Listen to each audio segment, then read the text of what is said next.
Want to feel more confident answering RAG interview questions? You have 10 seconds per question. Let's begin. What problem does RAG primarily solve?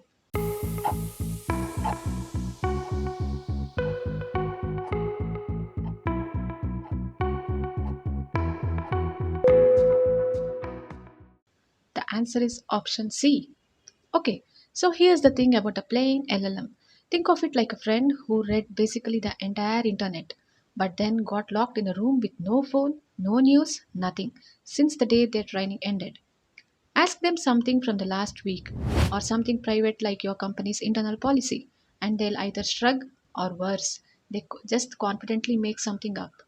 Now, you could train that friend every time something changes, but that's slow and expensive. RAG does something smarter. It gives your friend a librarian. Right before answering, the librarian runs off, grabs the exact right pages from a book, and says, "Read this first, then answer." That's it. That's the whole idea. Retrieve first, then generate.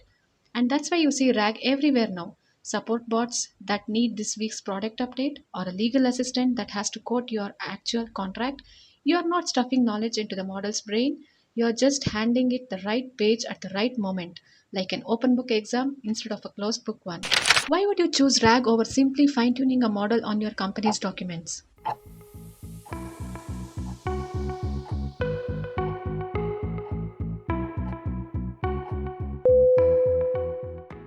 The answer is option A.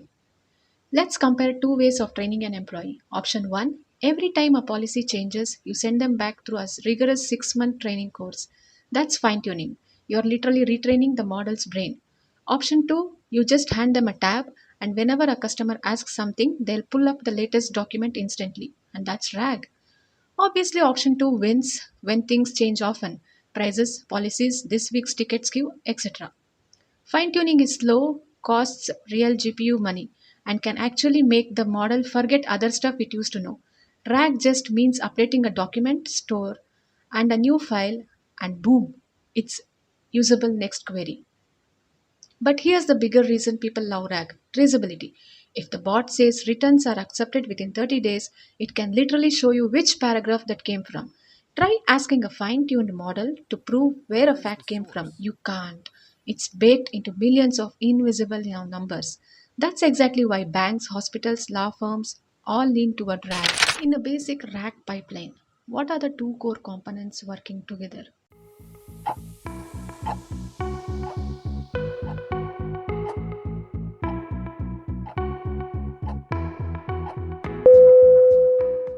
And you guessed it right.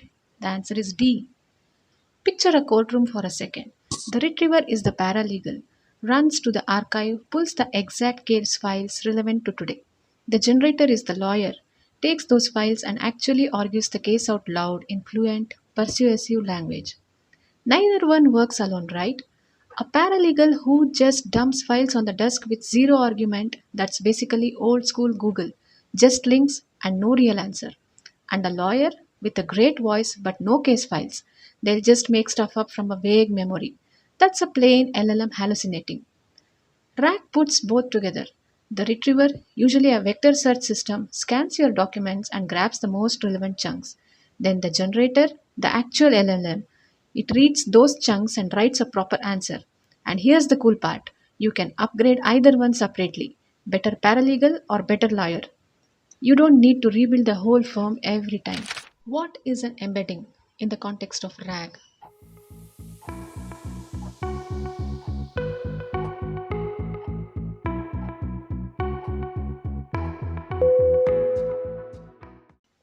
And the answer is option A.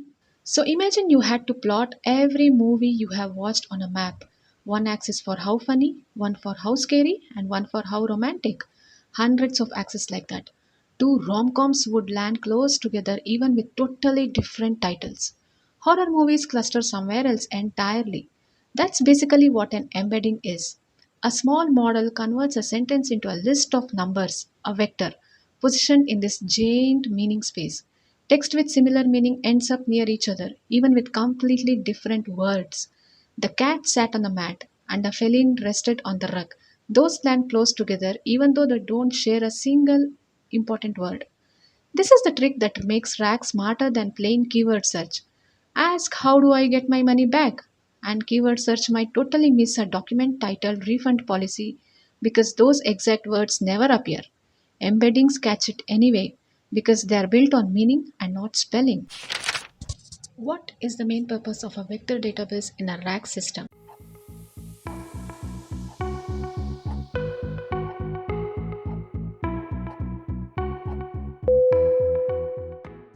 You guessed it right. The answer is option C. Think of a library with a million books, but instead of alphabetical order, it's arranged by theme. All the mystery novels clustered in one wing, cookbooks in another.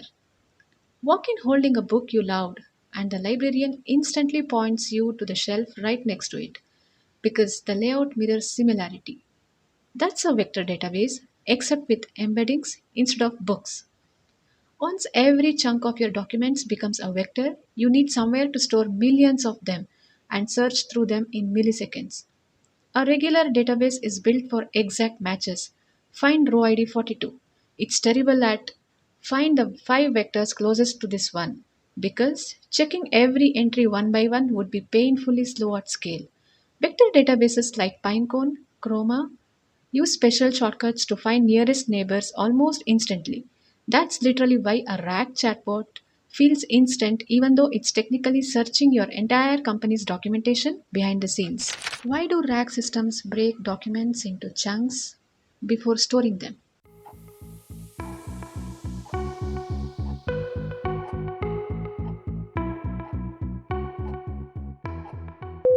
The answer is option A. Try summarizing an entire 300-page textbook in one sentence. You would lose almost everything. Now imagine you had a summary for every single paragraph instead. Way more useful, right? That's the whole reason chunking exists. If you embed a 50-page manual as one giant vector, you get a blurry average of everything. Great for this is a car manual, useless for what's the exact torque specification on page 214. So we split documents into smaller chunks, a few hundred words each, and embed each one separately. Now a question about torque specification zeroes in on the one paragraph that actually answers it. But there's a trade off, and this is where people trip up. Chunk too small, like a single sentence, and you lose context. It should be tightened to 90 nanometers. Tightened to what? Chunk too big, and you're back to the blurry average problem. So, real systems spend real effort tuning this.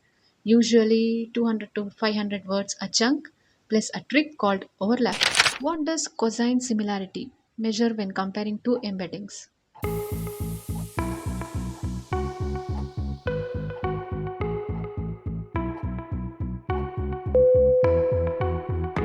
And the answer is D.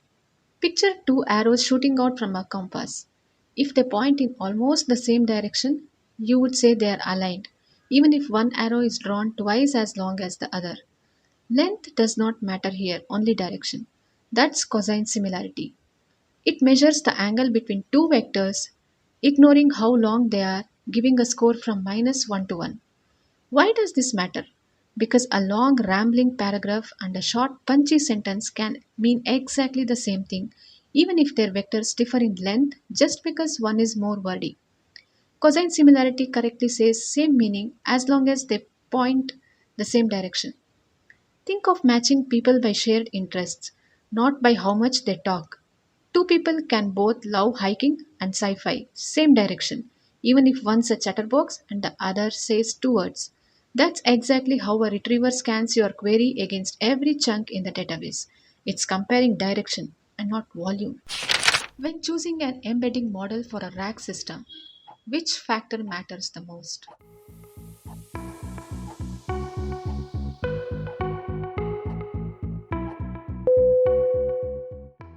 And the answer is option C. Think about hiring a translator for a medical conference versus a casual tourist trip.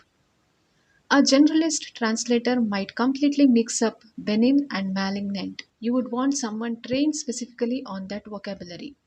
Embedding models work exactly the same way.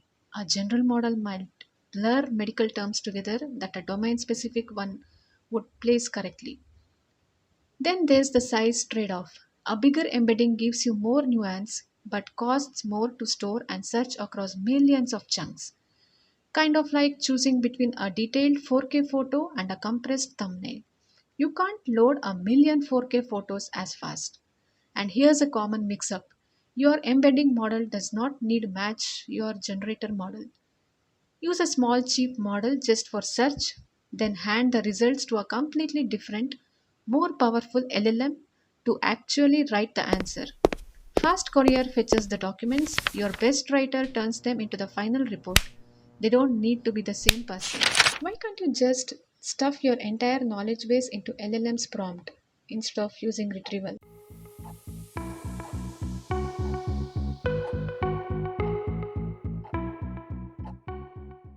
And the answer is option A. Say you ask a friend, what time does the pharmacy close?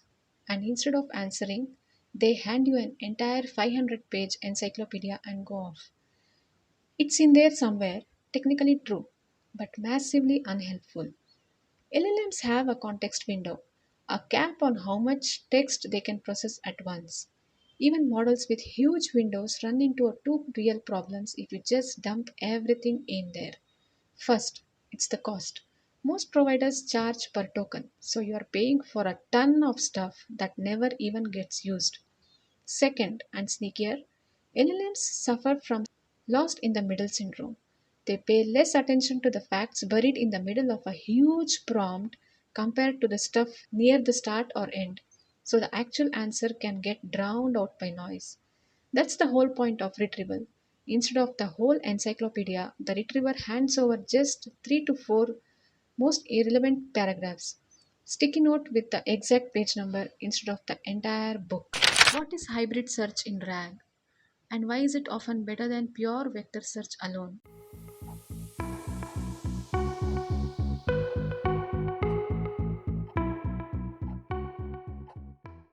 And the answer is option D. Picture two detectives on the same case. One is great at vibes, reads a vague statement and gets the gist even if the wording is indirect.